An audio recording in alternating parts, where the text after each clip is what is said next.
Olá, insiders. Aqui quem fala é Cleiton Lúcio e sejam muito bem-vindas e muito bem-vindos a mais um episódio, mas na verdade não é mais um episódio do InsiderCast. Sejam muito bem-vindos e sejam muito bem-vindas ao primeiro Insider Varejo. E hoje nós vamos falar sobre empreender. 77% dos brasileiros sonham em empreender. É o que diz a pesquisa encomendada pela Herbalife Nutrition e conduzida pela OnePoll. E o mercado de franquias pode ser uma entrada para milhares de brasileiros. Mas como entrar nesse mercado? E além disso, a franquia ela tem um papel social importantíssimo. E ela pode ser a porta de entrada para milhares de jovens empreendedores em início de carreira. E para falar sobre esses outros assuntos, nós temos um especialista aqui. Ele se chama Maurício Salchini, administrador, empresário, proprietário de franquias do Rei do Mate e Copenhague, pedagogo social e pesquisador. Maurício, seja muito bem-vindo ao primeiro episódio do InsiderCast Varejo. Ô, Cleito, boa noite. Queria dizer que, de qualquer forma, seria um prazer participar, mas participar da estreia do InsiderCast Varejo é uma honra ainda maior. E que bom que vocês me convidaram para eu ter esse espaço aqui, de defender a franquia como um modelo a ser adotado e ampliar as reflexões a respeito do varejo e da franquia. Muito obrigado pelo convite, Cleito. Maurício, a gente que agradece. E nós também temos outra pessoa especial aqui conosco. Pela primeira vez, um convidado vai ser também um apresentador. Michel Jasper. E aí, Michel, tudo bem? Olá, boa noite, pessoal. Muito obrigado, agradeço aí pelo convite. É um prazer estar aqui participando novamente com vocês e dessa vez aqui como um dos speakers, um dos apresentadores aqui do InsiderCast. E também nós temos Fábio Oliveira. E aí, Fábio, tudo bom? Opa, Cleiton, eu estou muito feliz. Hoje é dia de festa, né? Estreia do InsiderCast Varejo, a gente tem que festejar. Agradecer aqui a presença do Maurício, do Michel, que já é da casa. Seja bem-vindo novamente, Michel, à nossa casa. E também seja muito bem-vinda a Bá Rodrigues. Oi, Fá! Oi, Cleiton! Michel, seja bem-vindo agora como host do InsiderCast Varejo. Uma honra ter você aqui com a gente nesse novo Insider que está nascendo aqui. Uma honra ter o Maurício aqui com a gente também. Maurício, para começar, vamos começar os trabalhos já com conceito. Qual é o conceito de franquia? Conta pra gente, por favor. Simplificando esse conceito de franquia, eu diria que franquia é como se fosse um clone do negócio principal. Alguém montou um negócio, esse negócio está indo bem, e ele negocia clones espalhados pelo país, e ele detém o controle, os padrões, os procedimentos, e o franqueado detém a operação e o resultado daquela operação. Então, em grande resumo, é como se fosse um clone da franqueadora. A franquia é um clone da operação principal da franqueadora. Maurício, e quando a gente fala de franquia hoje, qual a diferença de uma franquia, tá? E uma franquia para um negócio próprio, tá? Qual a diferença entre ambos aí quando a gente fala sobre isso? Michel, eu já tive um negócio próprio, assim, e eu tenho essa experiência dessa comparação, sabe? Então, quando você tem um negócio próprio, você não tem uma rede de negócios para se comparar, parâmetros, indicadores, você não tem alguém repensando o seu negócio, então você está ali dentro, no caso de uma franquia, e tem alguém que é o franqueador repensando aquela existência. Então, por exemplo, se você pegar hoje as franquias que eu atuo, que é o Rei do Mate e a Copenhague, e olhar as fotos há 5 anos atrás, são outras lojas, né? Os conceitos foram se adaptando, a cultura permanece. E quando a gente tem uma coisa própria, a gente está dentro do negócio e muitas vezes a gente não repensa o nosso negócio. A gente não faz parte de um coletivo. Então, a negociação com o fornecedor é diferente, normalmente é mais difícil, né? Mas, por outro lado, quando a gente faz parte de um coletivo, eu comparo assim como se fosse um casamento, sabe? Então, não tem como a gente ser casado e ter a liberdade de um solteiro. Então, numa franquia, a gente faz parte de um coletivo, então a gente adota o letreiro que o sistema define, o guardanapo que o sistema define, os insumos que o sistema define. nem todas essas escolhas são as melhores para o seu negócio. Mas se você está no coletivo da franquia, significa que você vai adotar aqueles padrões como sendo os melhores. Então, eu penso assim, que no micro, pode ser que em algum momento seja bom que você tenha essa liberdade do negócio sem ser franquia, mas no macro, de você revitalizar seu negócio, de você poder vender um negócio. Eu já tive várias franquias que eu vendi. Então, é um negócio que, como tem padrão, tem procedimento, as pessoas se interessam por comprar. Eu penso assim que essa comparação passa muito pelo desejo da pessoa que vai ser dono, sabe? Se você tem perfil, se você tem características de trabalhar na coletividade, eu diria que você tem perfil e características para ser franqueado. Se você tem perfil muito centralizador, gostar de definir tudo, de pensar na marca, de pensar no produto, eu entendo que você deveria pensar sobre o negócio próprio, sabe? Maurício, você tocou num ponto muito importante, a questão da padronização e da questão também do modelo de negócio que é já validado, no caso da franquia. Eu queria entender com você por que é tão atrativo o mercado de franquias para o mercado brasileiro. Por que o brasileiro tem buscado cada vez mais esses modelos validados de negócio que já são sucesso e são replicados no Brasil inteiro? E eu penso que passa muito pelo consumidor. Então, o consumidor, ele quando vê uma lanchonete do Rei do Mate, ele tem uma garantia de qualidade ali nos produtos, na segurança alimentar. Diferente quando ele vê uma marca de lanchonete que não tem uma rede que cobre, que supervisione, que padronize aqueles produtos, aquela operação. Se o consumidor está valorizando, se o consumidor está procurando essas marcas de redes que garantem essa entrega mais qualificada para o consumidor, o negócio em si passa a ser mais atraente. Então, eu penso que a atração que as franquias estão tendo para os investidores passa pelo desejo do consumidor de escolher algo que tem ali os procedimentos, que tem uma segurança alimentar, ele tem uma expectativa de ser melhor atendido, então ele tem uma expectativa de ter um canal de reclamação. Então, quando eu vejo uma franquia, eu penso assim, olha, aqui tem procedimentos, aqui tem padrões, aqui eu tenho uma segurança alimentar, sabe? E aí, em épocas de crise, mais ainda, né? Uma crise que a gente está vivendo, por exemplo, as pessoas entendem que vivendo num sistema onde eu tenho uma supervisão externa, eu estou entregando para ela um produto mais protegido, mais seguro, com atendimento mais qualificado, porque a franqueadora tem a sua rede de treinamento. Então, eu penso que a valorização do negócio franquia no mercado passa pela percepção do consumidor que ali ele encontra um atendimento melhor, produtos melhores e uma segurança alimentar, no caso de alimentação mais qualificada. Maurício, eu vou te trazer algumas provocações aqui também em relação à questão da franquia, tá? Quando eu decidi abrir minha empresa, na verdade, quando eu decidi empreender, na verdade, sair do segmento tradicional e ir para a área de empreendedorismo, né? A primeira coisa que me veio à mente foi sim uma franquia, tá? Pensei, eu pego um modelo de negócio validado e eu pego, exatamente como você falou, eu pego esse modelo de negócio validado e eu aplico, né? E a gente sabe que tem todo um potencial de crescimento, de você pegar mais filiais. Uma das dificuldades que na época que fez eu desistir da franquia, tá? Foi que as principais franquias que eu olhei na época, a gente tinha que estar muito atrelado ao negócio, né?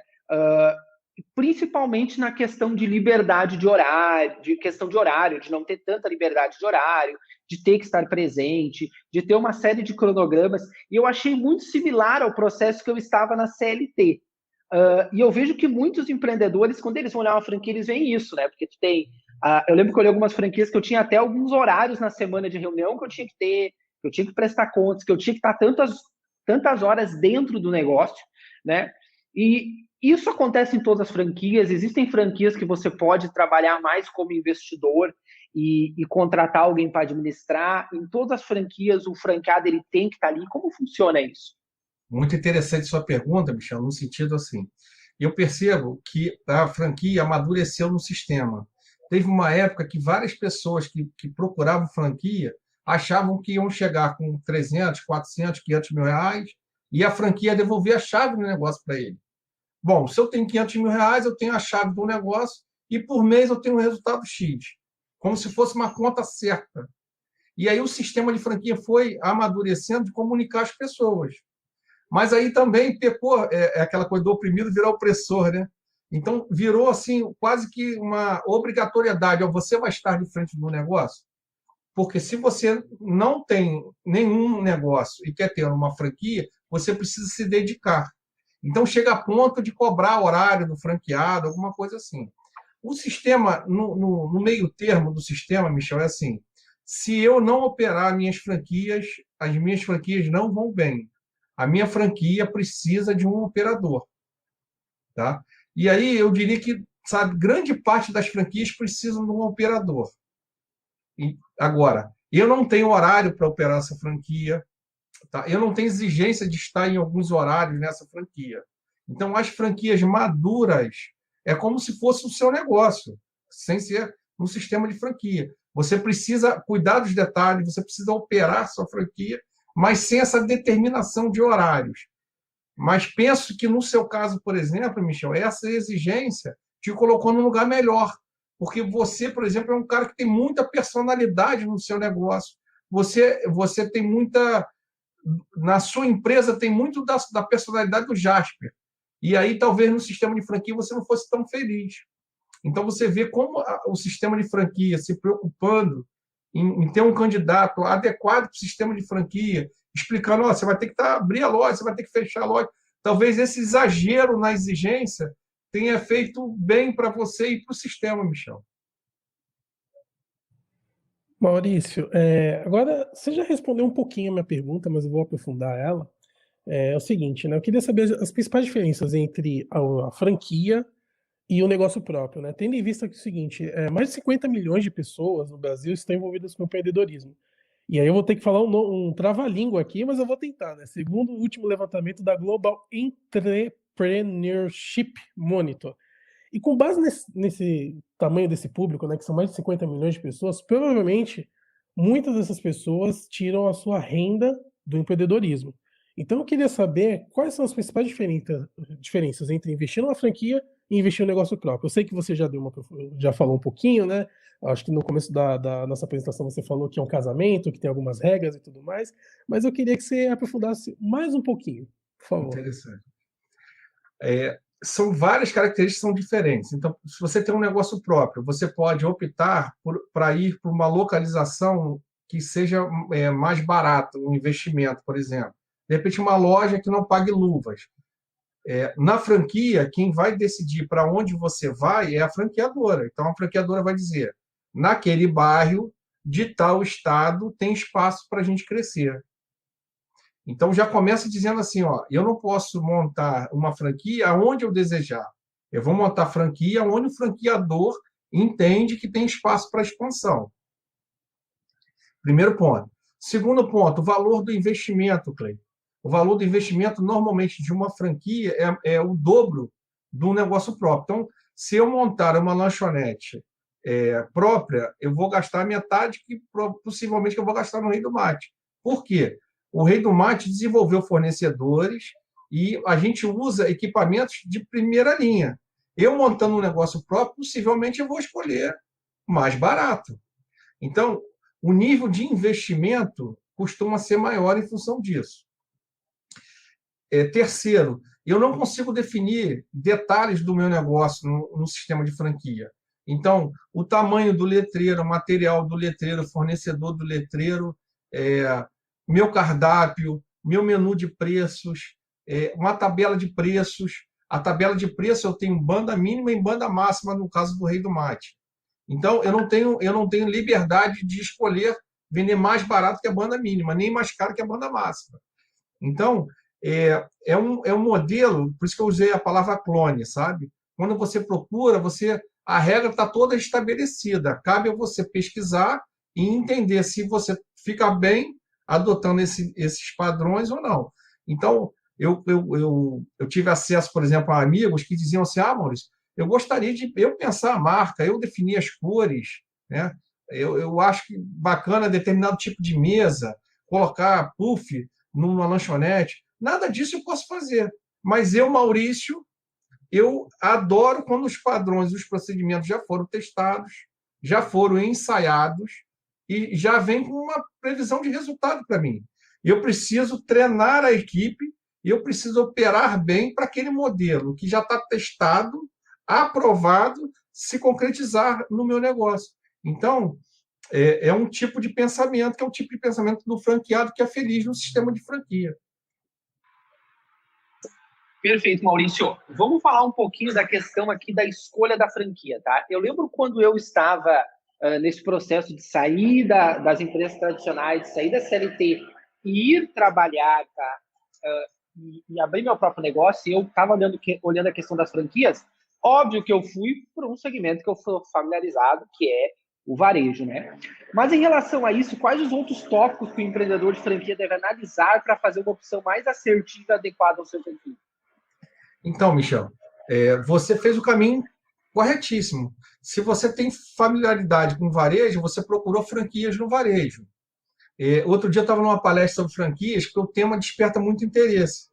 E uma universidade, no término do curso de administração, me convidou para eu falar para os estudantes. Uma coisa que eu disse para eles, por exemplo, Michel, eu não me vejo franqueado de um salão de beleza ou de um sistema de depilação. Essas coisas são ruins, esses negócios? Não. Mas eu, Maurício, eu não me vejo gerindo, operando esse tipo de negócio. Então, antes de eu escolher qual o tipo de franquia, o meu processo é os negócios, quais são as franquias que eu não me vejo operando. E aí eu fui excluir, sabe? Dizem que Michelangelo, aquele artista, também fazia assim, tirava da pedra tudo que não era obra artística dele. E eu fiz esse mesmo processo. Então, o que eu não me via operando, eu descarto como método, sabe, Michel? E aí sobra aquilo que eu posso procurar entender o melhor resultado. Então, por exemplo, tem a questão da quantidade de grana que você está disposto a investir. Para você montar, por exemplo, um restaurante daqueles que é considerado quase um restaurante, né? Uma lanchonete que é considerado quase um restaurante, que tem drive-thru, por exemplo, o investimento é muito maior no espaço, na obra, nos equipamentos. Para você montar uma cafeteria, o investimento é menor. Então, passa também pela quantidade de dinheiro que você está disposto a investir. Qual o risco que eu estou querendo correr? Então, no meu caso, eu comecei numa franquia do Rei do Mate, mas num local que eu consegui fazer um investimento bem pequeno, porque a pessoa queria passar uma loja. A loja já estava pronta e eu entendi que aquele investimento valia correr o risco. Então, a quantidade de grana que você tem também faz você escolher qual tipo de franquia que você quer investir. Maurício, você falou de um tópico super interessante, que é a questão da aptidão pelo segmento.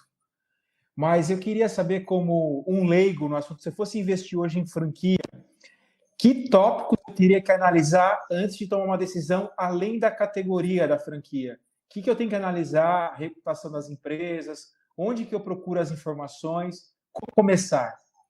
Então, bacana. Então, a pessoa já fez um scanner nela própria, já identificou que tem perfil para franquia. Ela quer adotar os padrões, os procedimentos. Primeiro passo, ok. Segundo passo, ela identificou os segmentos que ela não quer. E aí excluiu os segmentos que ela não quer. Terceiro passo, quantidade de grana que está a fim de investir. Então, ela tem lá 300, 400, 500 mil, ela vai procurar os segmentos ali que oferecem mais ou menos dentro desse valor. E aí, uma coisa que eu recomendo é estudar e pesquisar. Então, tem literatura disponível. Então, a Associação Brasileira de Franchise tem um livro que as pessoas que querem ingressar no mercado, eu sempre indico. Eu tenho para te dizer que, para quem eu indiquei, nunca leu, porque é um livro grosso, muito técnico, muito detalhado. O que, para mim, é uma virtude. O segundo, quer dizer, a Associação Brasileira de Franchise, é a primeira procura que eu faria. A segunda, o livro da Associação Brasileira de Franchise. O terceiro é pesquisar a franqueadora no sentido de conversar com os franqueados. Claro que se você for conversar com um franqueado que quer vender um negócio, ele vai elogiar aquele negócio. mas você pode conversar com outros franqueados da rede. Por exemplo, quanto tempo tem esse franqueado na rede? Tempo de rede é um dado importante para eu ouvir aquelas opiniões do franqueado. Quantas operações tem aquele franqueado? Então, uma dica: rede saudável, os franqueados têm mais de uma operação. Porque a pessoa abre um negócio, o negócio é saudável, ela tende a abrir outras operações da mesma franquia. Então, fica a dica.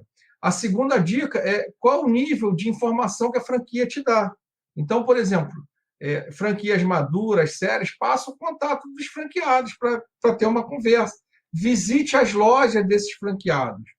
Então, vai em outras lojas, né? Estou interessado numa loja lá de depilação. Vai lá usar o serviço, vê como que é, vê se a teoria que a franquia te passa está sendo aplicada. Conversa com o franqueado daquele ponto de venda ali, né?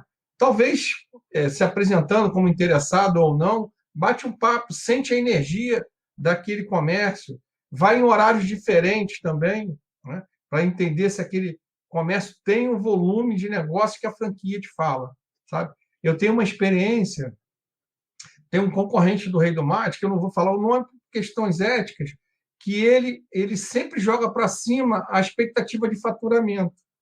E eu vejo as pessoas ficarem muito satisfeitas, sabe? Então, a pessoa procura o Rei do Mate e o Rei do Mate diz que em determinado ponto lá vai vender X. Nesse concorrente do Rei do Mate diz que é 2X. E o candidato fica feliz da vida.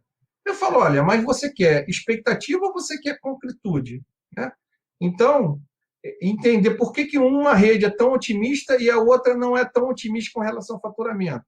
O faturamento médio da rede justifica aquele otimismo que a pessoa está me dizendo?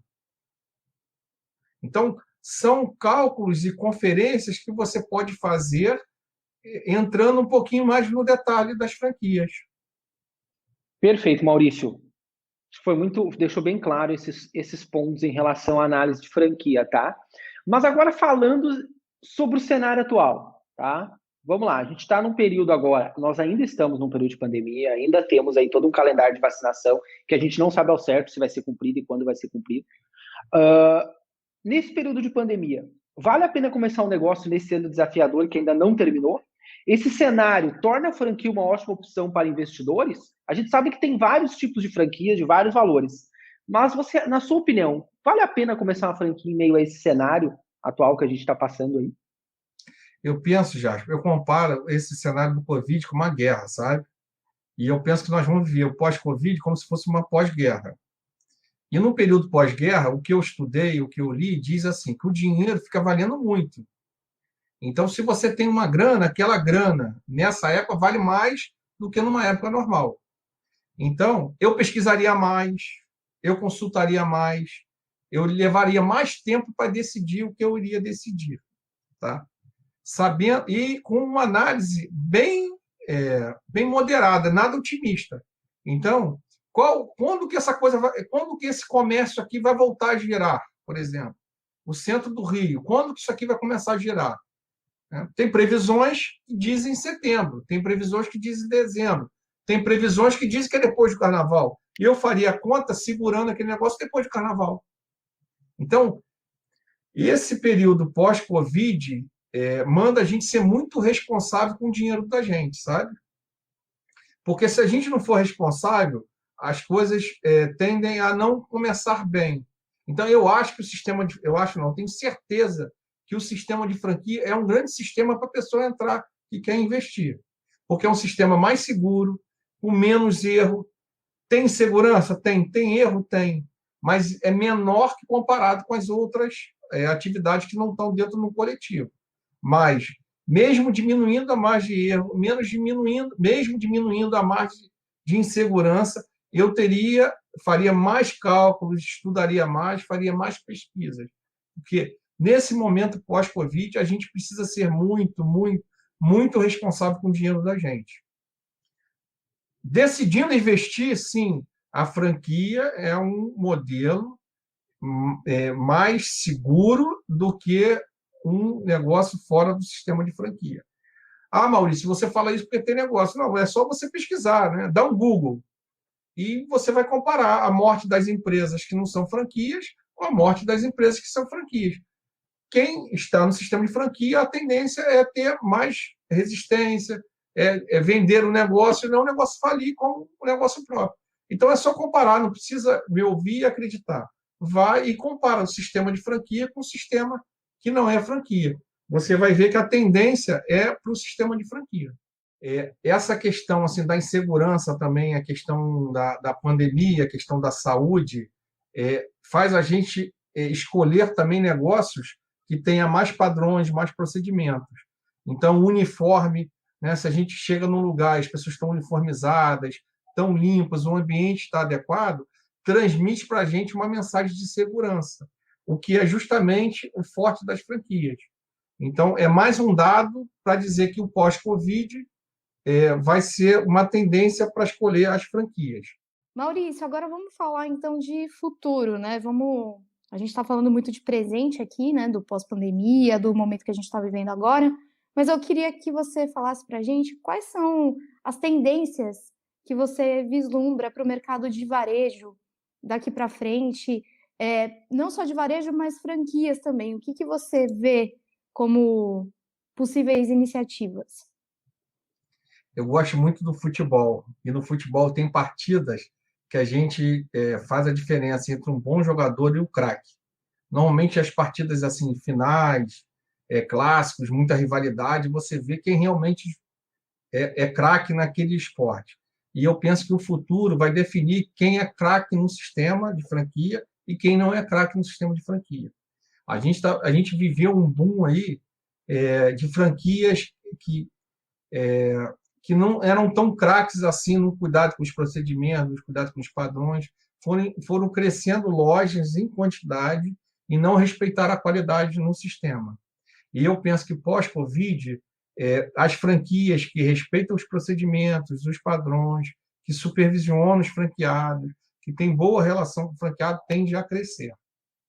E esse crescimento tende a ser com os próprios franqueados, que são pessoas que estão no sistema e sabem da dificuldade.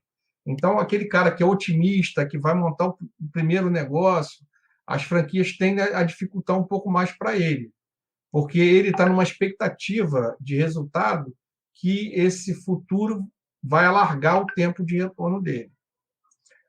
Também acho que tem uma tendência do crescimento das franquias fora dos shoppings. As relações com shoppings, que já não eram boas, no Covid ficaram bem piores. A questão do custo de ocupação do shopping já era um problema grave antes do Covid, ficaram quase insuportáveis agora no Covid.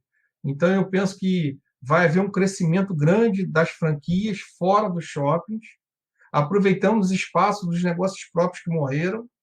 Então, a tendência é ter negócios com mais metros quadrados na rua e com crescimento com franquias mais maduras. Perfeito, Maurício. Em relação, falando um pouquinho aqui sobre, além dessas tendências, falando também um pouquinho sobre o marketing da franquia, tá? Falando em dois viés. O primeiro é como aliar o marketing à comunicação para alavancar o lançamento e as vendas das franquias, tá? Falando em termos de marketing, como vocês utilizam hoje o marketing em relação a franquias, né? Quais são as principais regras?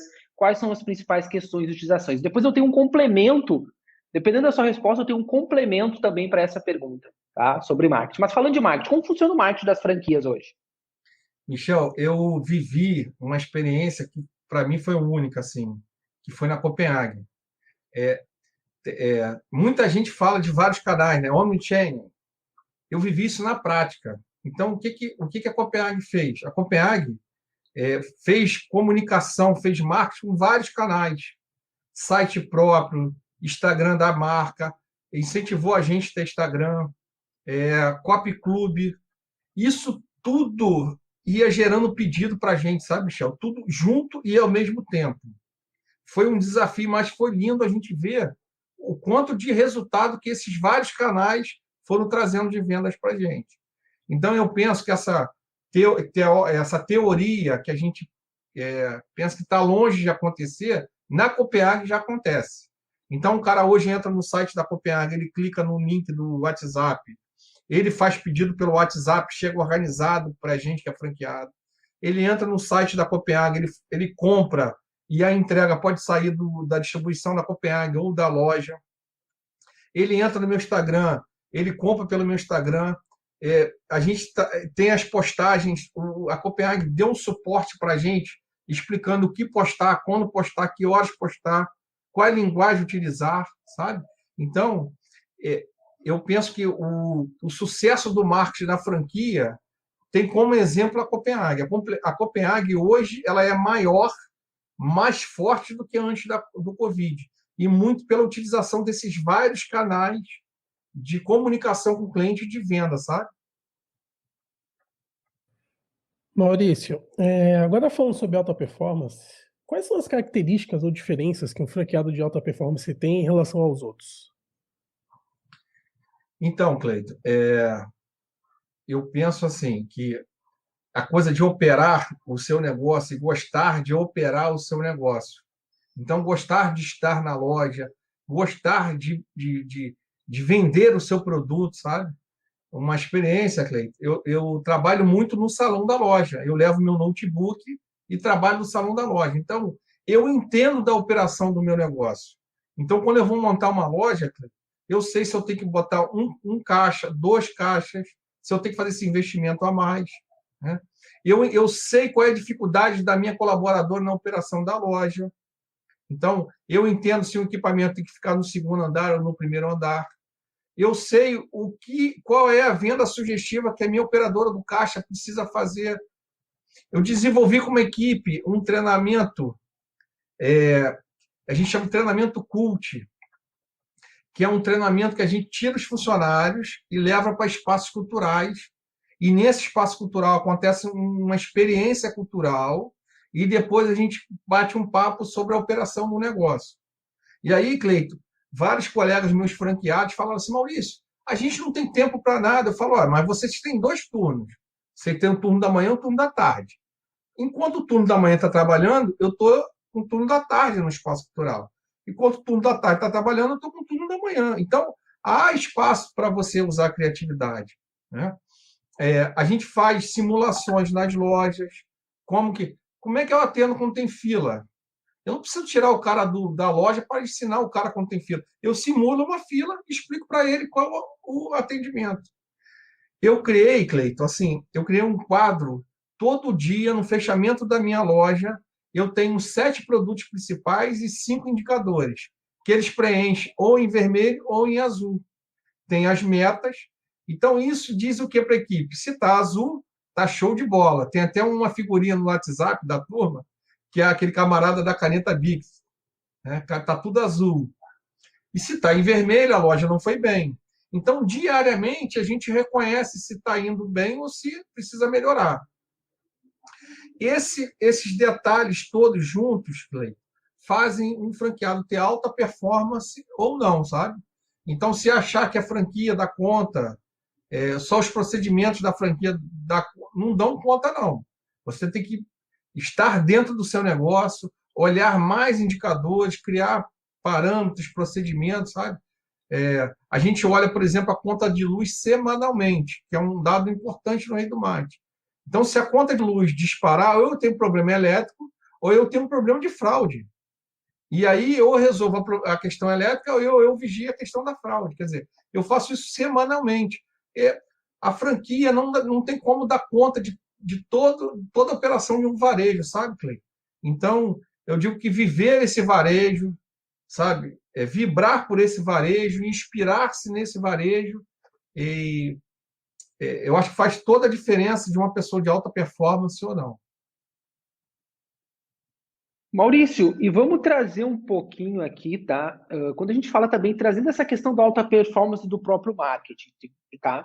A gente sabe que hoje existem as redes sociais das empresas e existem as nossas redes sociais pessoais, né? E hoje em dia as pessoas, muitos profissionais vêm crescendo muito nas redes. Eu, por exemplo, sou um exemplo que eu tenho mais de 230 mil seguidores praticamente lá no LinkedIn. Eu tenho um alcance muito grande, tá? E hoje eu uso também esse meu alcance das minhas redes pessoais para alavancar a minha empresa, para divulgar a minha empresa, ou seja, para performar melhor, principalmente em termos de marketing.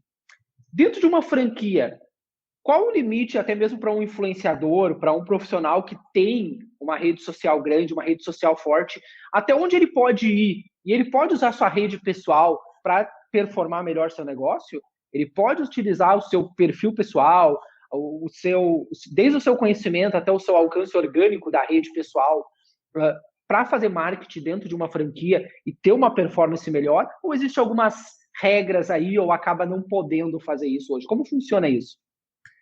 Como tudo na franquia, você faz parte de um coletivo e a franqueadora ela tem muito cuidado com os movimentos individuais, sabe? Então, tem muita regra para você trabalhar a mídia social. Tem muito padrão para você trabalhar a mídia social. Então, eu penso assim, um cara com muito alcance, ele vai ter bastante limites assim a serem atendidos na franqueadora. Eu não sei se ele vai ter tanto resultado como se ele tivesse um negócio próprio, sabe, Michel? Agora, o que a franqueadora incentiva a gente é ter mídias sociais da loja e trabalhar essas mídias sociais de acordo com os padrões deles, sabe? E isso, Michel, de certa forma é recente, tá? Antes do Covid, a gente era proibido ter mídia social da loja. Não podia.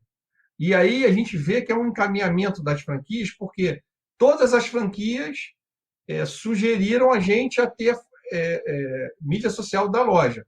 E não só as que eu trabalho, as que eu conheço também. Então, essa tendência, de certa forma, é recente. Recente que eu estou falando é coisa de 2 anos. Então, como tudo no franchise, tem regra, tem padrão e tem procedimento. Talvez não seja tão ágil como poderia ser, mas é uma coisa para garantir a imagem do negócio, sabe? Maurício, agora eu queria falar contigo sobre varejo social. Você trabalha muito a questão do varejo social, né? As franquias são uma porta de entrada para milhares de jovens em início de carreira, como a gente já falou aqui um pouquinho, né, durante o nosso papo. E eu queria que você explicasse para a gente um pouco mais sobre essa importância social das franquias e falasse também um pouquinho desse trabalho que você desenvolve. Então, Bárbara, eu sou o defensor do jovem de primeiro emprego no varejo, sabe? E não só no franchise. Eu começo invertendo essa lógica. Eu não vou te contar primeiro como é bom para o jovem. Eu vou te contar primeiro como é bom para o varejista. O nível de atendimento do varejo no Brasil é muito baixo. Outro dia o Michel postou que ele tentou comprar móveis na cidade dele e foi muito mal atendido. E que ele disse assim na postagem dele: poxa, eu procuro privilegiar os comércios da minha cidade, até porque eu vim no varejo, mas está muito difícil comprar no varejo físico. Ele foi em algumas concessionárias para comprar o carro dele. Inclusive, ele trocou de marca porque ele foi mal atendido na marca que ele gostava do carro dele, né? E aí eu faço a seguinte questão, Bárbara. Se eu tenho um nível de atendimento ruim nas lanchonetes, né, nas lojas de presente de chocolate, e eu vou pedir experiência desse candidato para vir trabalhar comigo, eu estou trazendo um nível de atendimento ruim para a minha loja, né? Então, o que eu já há muitos anos já cheguei à conclusão? É melhor a gente trazer para o nosso negócio alguém que sabe que não sabe. Muito melhor do que aquele que tem experiência em atender mal. Porque o varejo atende muito mal, sabe? Então, o que a gente foi fazendo com os anos? Descobrindo, aprendendo. Que a gente dá oportunidade para o jovem de primeiro emprego. Maurício, fala mais sobre isso na prática. É assim, ó. Esse jovem ele chega com uma expectativa menor de salário. Então, eu consigo fazer um escalonamento de cargos e salários com ele. Ele começa trabalhando comigo 6 horas, ganhando por hora. E aí eu consigo usar ele no horário de maior movimento da minha loja. Pô, bacana. Aí, cada vez que eu promovo ele na carreira, porque como ele começou lá como humorista de 6 horas, eu consigo ir promovendo ele.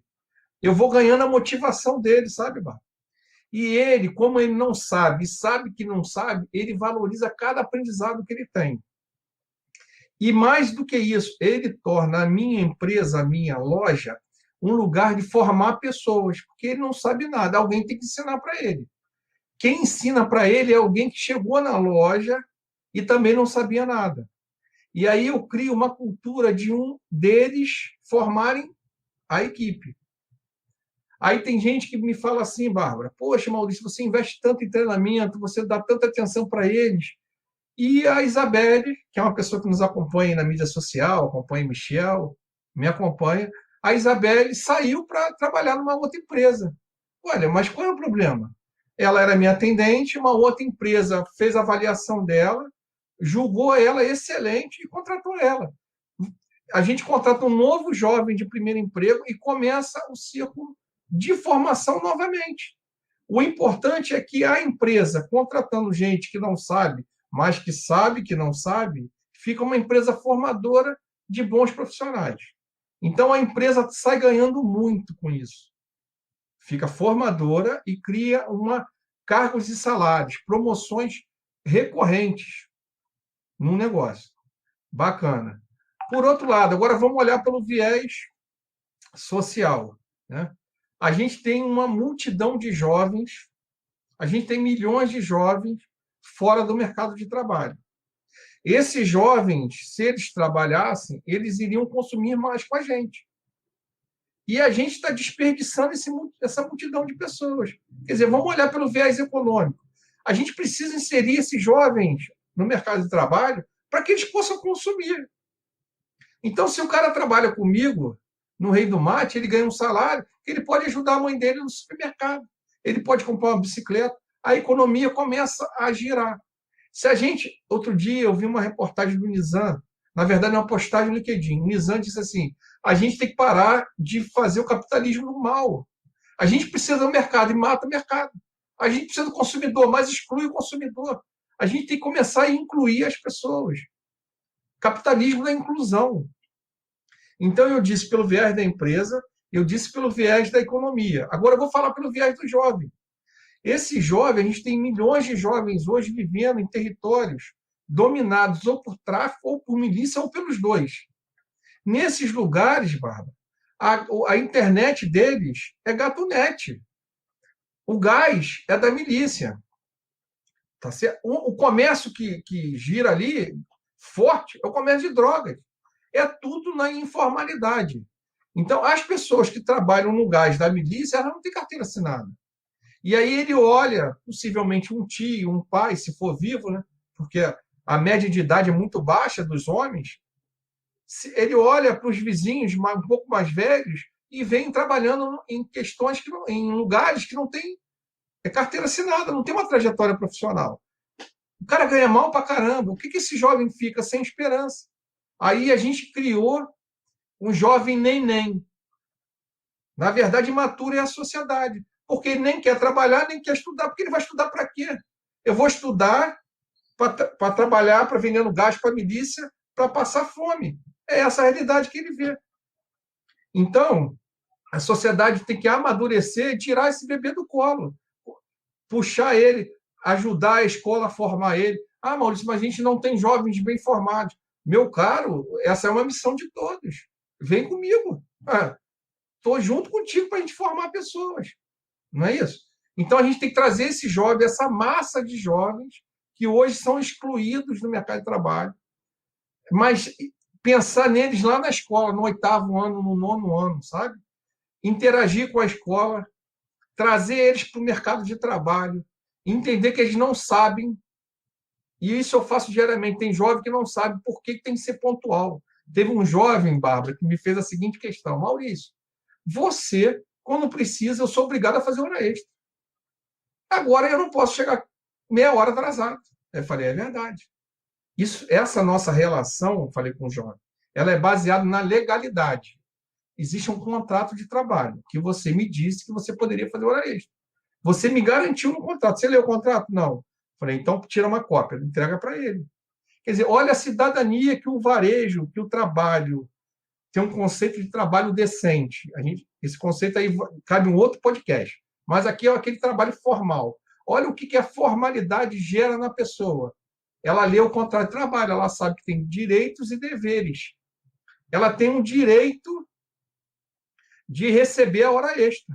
Ela tem um dever de fazer as horas extras. Então, eu falei, olha, eu estou dentro da legalidade te cobrando o que você se comprometeu nesse contrato. Então, eu começo falando pelo benefício que isso causa às empresas, contratar gente de primeiro emprego. Fora, Bárbara, que assim, tem uma questão, é uma energia deles quando aprendem as coisas. E hoje, no meu Instagram, tem uma postagem de uma cliente que falou assim, amo, porque a colaboradora nossa escreveu um recado, é quase um recado de amor para um lanche, sabe? Porque eles curtem fazer aquilo. Aí fotografam, colocam no WhatsApp. Então, é uma energia, que é uma energia diferente dos outros varejos, sabe? E aí, tem gente que me escuta falar e cogita disso que eu estou propondo ser uma coisa teórica. E a gente tem amigos que vão nas nossas lojas. E é engraçado, Bárbara, que muitas vezes eles falam assim para mim, Maurício, você dá uma sorte, a sua equipe é maravilhosa. Aí eu falo para eles assim, ó, quanto mais eu trabalho, mais sorte eu dou. Porque, na verdade, é fruto de uma escolha estratégica de privilegiar, preferencialmente, jovens de primeiro emprego. Sabendo que ele não sabe, formar eles. Formando eles, entender que eles podem partir e até devem partir para oportunidades melhores. E o ciclo começa de novo. Às vezes, eles indicando os irmãos, os primos, os colegas de trabalho.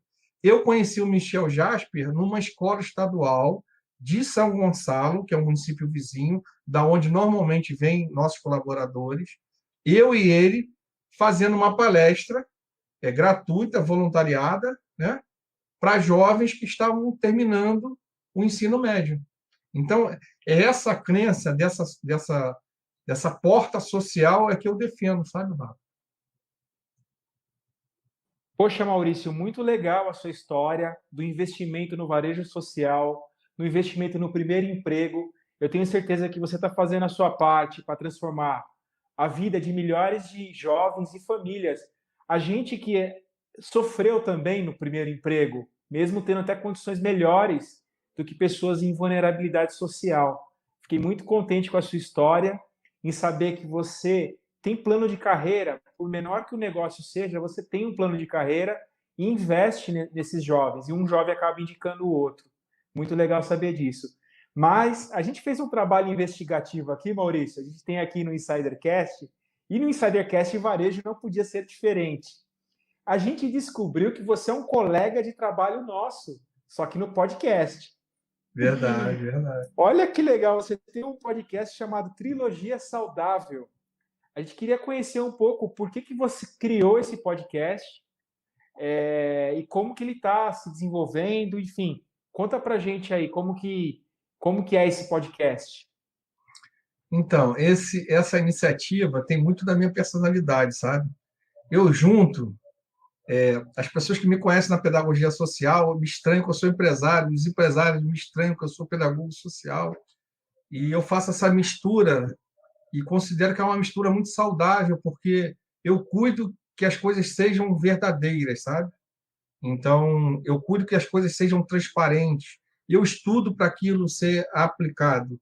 E aí, na época de pandemia, eu comecei a ser convidado para fazer lives. E eu percebia que na live tinha essa dificuldade da conexão à internet e tinha dificuldade também das pessoas terem um pouco de cuidado com a imagem, de dificuldade com a imagem. Então, eu percebi que numa live, nem todo mundo que eu ia querer falar estaria tão disponível para falar comigo. Num sentido não de disponibilidade de tempo, mas às vezes até de conteúdo, né? A pessoa fica preocupada ali com a imagem dela, com o cabelo, e aí a internet trava. E aí eu fui apresentado ao podcast por uma colega da Universidade Federal de Juiz de Fora. Ela me convidou para uma live, olha só, turma de nutrição, quis ouvir o empresário franqueado da área de alimentação. Eu fiz a live com ela, e ela logo em seguida criou um podcast e me chamou para fazer um episódio chamado de chocolate. Eles estudam chocolate no uso do combate ao tabagismo, no tratamento ao combate ao tabagismo. E aí eu vi que o podcast, por ele ter só áudio, ele demanda menos internet, a pessoa fica mais à vontade. Então, eu não sou suspeito para falar, mas tem episódios muito bacanas, assim, com a própria doutora Aline Aguiar, da Universidade Federal de Juiz de Fora, esse do chocolate, depois eu fiz sobre café, depois eu fiz sobre mate, que são nossos principais produtos, e aí eu resolvi trazer, alternar os assuntos, um pouco da pedagogia social, academia, e um pouco de negócios. Então, eu trouxe a pedagogia social, a coordenadora Margarete Martins. No episódio dela, eu chorei umas 2 vezes. Tudo bem que eu sou um pouco chorão, mas definitivamente é emocionante a trajetória da professora Margarete, para quem tem interesse em pedagogia social. Eu trouxe, por exemplo, a presidente da Associação Brasileira de Recursos Humanos, Lúcia Madeira. Ela conta da associação, conta do prêmio que eu ganhei, por que tem essa premiação. Então, é um material que eu tenho produzido, tenho aprendido com as interações e tenho disponibilizado isso para o público, sabe?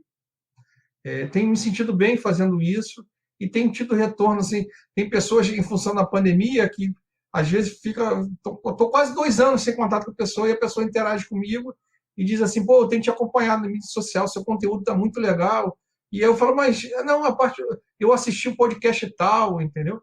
Então, eu penso que o podcast, eu brinco com o podcast dizendo que eu escuto podcast lavando louça, né? Porque não demanda você olhar e libera seu celular também. Então, eu penso que a ferramenta do futuro é o podcast, é o áudio, sabe?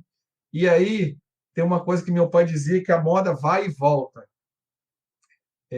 O podcast, para mim, lembra aquele rádio antigo, aquele bate-papo com rádio antigo, que as pessoas não tinham nem muita preocupação com o tempo, aquele papo agradável, sabe? E aí as pessoas, uma certa dose de humor entre elas, e o podcast me lembra muito o rádio antigo, e do meu podcast já nasceram outros 3 podcasts, olha que legal. Bacana, Maurício, bacana. Maurício, eu já te conheço há bastante tempo e a gente já conversa bastante, já participou de diversos, até já participei do seu podcast, né? E, cara, eu te considero aí um profissional de sucesso, tanto uma pessoa como um profissional de sucesso, adoro esse seu lado social, esse lado que você traz mais humano para o empreendedorismo. E agora eu gostaria de saber quais foram os maiores desafios, tanto os profissionais como pessoal aí na sua carreira. Conta aí uma história ou um grande desafio que você teve para inspirar a nossa audiência aí, o pessoal que está nos ouvindo nesse segmento de empreendedorismo, de franchise como um todo aí. Então, Jasper, eu penso que um desafio que eu tive, grande, assim, profissional, foi quando eu estava no segmento de material de construção e eu não queria continuar no segmento de material de construção. Porque uma coisa que eu sempre tive é olhar um pouco à frente e pensar assim, eu quero, daqui a 3 anos, eu quero ser dono de loja de material de construção. Eu respondi que não. E, ao mesmo tempo, eu não tinha uma alternativa, sabe? Aquele momento ali foi um momento difícil para mim. E aí, pelo meu trabalho sério, dedicado, surgiram algumas alternativas, e aí a alternativa que eu escolhi foi ser sócio do Sérgio Teodoro. Quero aqui aproveitar o episódio e mandar um beijo para o Sérgio, que é casado com a minha irmã, é um amigo, um irmão que a vida me deu, sabe? Então, até coisas profissionais, assim, ele é um parceiro que me ajuda a resolver. Mas eu penso que um desafio grande foi ali, eu na loja de material de construção, sabendo que daqui a 3 anos eu não queria estar ali, e por um tempo eu fiquei sem saber aonde eu queria estar, sabe? E aí, Jasper, um pouco da experiência com a idade, ensina a gente a esperar, calma, serenidade e observação. A ansiedade não vai te ajudar. Então, eu diria, se eu posso sugerir alguma coisa para alguém, se você está num lugar que não está legal ainda, estuda, observa e serenidade. A ansiedade não vai te ajudar. Teve uma vez, já por essa questão assim, de eu trabalhar muito com jovens, eu encontro eles na rua, né? E aí, às vezes até me sinto velho, assim, porque é o jeito que eles perguntam as coisas, falam comigo, né? Mas não é tanta diferença de idade, né? Mas aí no shopping, um jovem me encontrou e falou, Maurício, cara, eu queria aproveitar que eu te encontrei aqui. Me fala uma frase que seja importante para a minha vida. Eu falei, rapaz, quem sou eu para saber uma frase que seja importante para a sua vida? você tem todas as potências, você sabe tudo da sua vida. Continua, porque ele é um rapaz responsável, trabalhador. Você sente que você está no caminho certo, é só continua, né? Força e foco. Mas não sou eu que tenho essa frase para te dizer, não, sabe, Jasper? Bicho, Maurício, que legal. Você falou da frase, né? Eu tenho que fazer essa brincadeira, desculpa, mas se eu fosse você, eu falaria pro menino: compre Bitcoin. Mas, O Maurício, problema é eu falar isso para ele e ele não aguentar as consequências disso, né? Em algum verdade, momento, verdade, porque quando cai 20, 30%, aguenta coração. não é? Aí ele vai ter que me procurar para dizer: agora compra mais Bitcoin. Agora é o momento. É, Maurício, obrigado. Mas eu quero fazer uma pergunta também ao Michel. O Michel fez essa pergunta de desafios aí, mas eu quero que ele também responda. Então, como empreendedor de sucesso, quais foram os seus maiores desafios pessoais e profissionais? E o que você aprendeu com isso, Michel? Bom, na realidade, um dos maiores desafios, né, que eu enfrentei como empreendedor é realmente fazer essa transição, tá? Foi sair de uma área que eu tinha uma estabilidade, que eu tinha um nome, que eu tinha um cargo muito bom, um salário muito bom, e dizer, bom, agora eu vou arriscar tudo e vou abrir um negócio, e vou tocar um negócio, vou tirar minhas ideias do papel, né? E esse, sem dúvida, foi aí um dos maiores desafios. É muita coragem, é muito desafiador, né? Sem dúvida. A gente abrir mão de uma carreira que eu demorei anos para construir. Só que o mais interessante é que, na realidade, eu não abri mão, né? Ele foi apenas um complemento aí da minha carreira depois. Depois eu entendi que tudo que eu construí, tudo que eu aprendi lá no varejo, trabalhando em diversas redes, foi algo realmente para complementar, para abrir meu negócio. Tanto que a maioria dessas redes que eu já trabalhei são hoje meus clientes, né? Então, sem dúvida, o maior desafio foi realmente essa transição. Sair de uma empresa estável, de um emprego que eu tinha muito bom, que eu amava, com um salário muito bom, e dizer, bom, agora eu vou abrir meu negócio, agora eu vou seguir um caminho diferente a partir de agora, vou mudar tudo, né? E esse realmente foi o meu maior desafio, mas vem dando certo, a gente vem aí chegando onde a gente quer chegar, até numa velocidade bem maior do que o planejado. Michel, Diga, Maurício, pode ir. eu preciso dizer para o Michel que ele faz sucesso na mídia social porque ele traz dados reais para as postagens. Então, por exemplo, o Michel fez uma postagem explicando qual foi o método que ele usou para fazer essa transição. Coisas que ninguém conta, sabe? Então, as pessoas contam como se fosse um estalo de dedo. E ele, numa postagem, no tamanho de um LinkedIn, ele contou o método que ele usou para fazer essa transição entre funcionário e empreendedor. E aí, Michel, eu preciso registrar aqui que você faz sucesso porque você traz doses de realidade para a mídia social. Eu sou seu fã, cara. Obrigado, cara. E eu sou seu também, admiro muito esse seu trabalho. Bom, gente, infelizmente a gente está chegando no final desse nosso primeiro Insidercast Varejo. Queria pedir para o Maurício deixar aqui um recado para os nossos insiders, para todos os seguidores também que acompanham o Michel, que acompanham o Maurício, e as redes sociais para quem ainda não acompanha você, Maurício, por favor. Bacana. Dizer que passou rápido, porque é um assunto gostoso que a gente travou aqui, é uma troca muito legal. Dizer que a mídia social tem muito conteúdo bacana, muita coisa para a gente estudar, para a gente crescer. Nessa interação com o Michel, eu aprendo muito. E ter sido lembrado por ele para o primeiro Insider Varejo foi algo que me deixou realmente feliz. Estou lá à disposição também, se tiver mais dúvidas sobre franquia, quiser interagir comigo.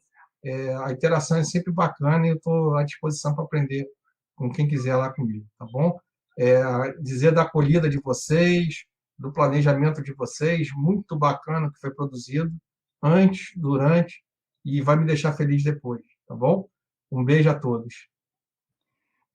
Poxa, Maurício, a gente que agradece esse retorno maravilhoso, foi muito legal ver principalmente o lado não só de um franqueado, né, mas o lado humano que a gente tanto gosta no nosso Insidercast, e a gente conseguiu trazer aqui já no nosso primeiro episódio do Insider Varejo, desse seu lado social, de poder ajudar quem está no começo de carreira, a tua elucidação sobre o podcast. Concordo super contigo que o podcast remete àquilo que já era lá atrás sucesso, que é o rádio, né? O bom e velho bate-papo que nunca morre. Ele se reinventa, mas ele nunca morre, né? Então eu queria muito te agradecer por aceitar o nosso convite, de ser o nosso primeiro convidado, e agradecer também ao Michel, que topou entrar com o seu nome, com o seu conhecimento, nessa nova empreitada aqui do Insidercast. Michel,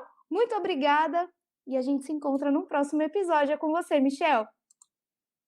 Obrigado, pessoal. Agradeço imensamente o convite aí, tá? E é um prazer aí a gente estar trazendo esses conteúdos, trazendo diversos convidados aqui do varejo, para a gente mostrar que realmente o varejo aí é um segmento com potencial gigante, né? E que o varejo aí é um segmento também muito à prova de crise. A gente viu aí na pandemia, foi um dos segmentos que cresceu e que ajudou, sem dúvida, e vai ajudar o Brasil a passar por esse momento aí. Certo, pessoal? Agradeço muito e muito obrigado pelo convite.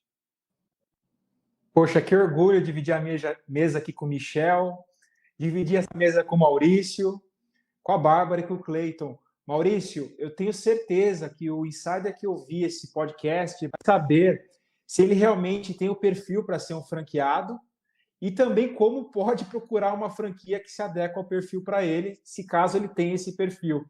E ele também fiquei muito feliz pela forma que você posicionou o varejo no formato social, a forma como você renumera as pessoas que trabalham com você e como você promove uma transformação social por meio das suas empresas. Muito bacana receber você aqui e o lado humano que você demonstrou para a gente, principalmente. Aqui a gente sempre fala no Insidercast, né, um investimento no humano, no lado humano, que no final do dia são pessoas lidando com pessoas. Muito obrigado, Insiders, muito obrigado. Foi uma honra participar desse primeiro Insidercast Varejo. Cleiton Lúcio.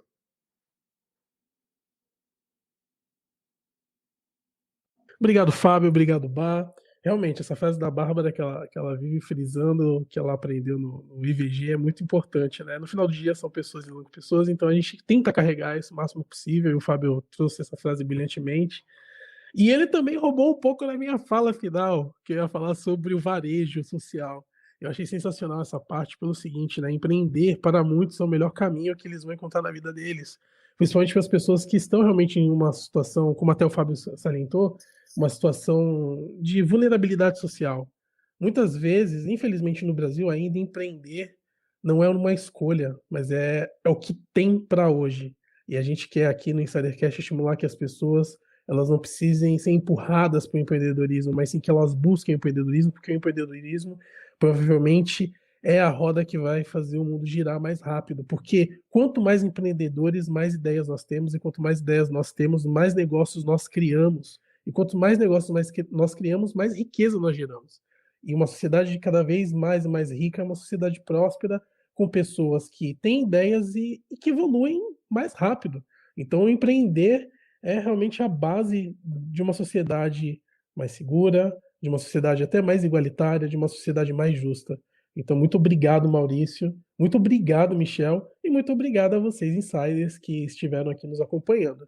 Se você quer nos assistir, quer nos acompanhar, nós temos nossas redes sociais aqui embaixo, para quem está me assistindo, e para quem está me ouvindo, é o @InsiderCast no Instagram, @InsiderCast no LinkedIn, e no YouTube, @InsiderCast. E nós também temos um contato por e-mail, caso você queira nos mandar alguma crítica, uma sugestão ou indicação de convidados, que é o contato @insidercom.com.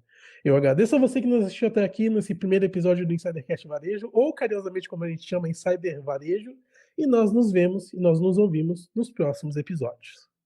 Tchau!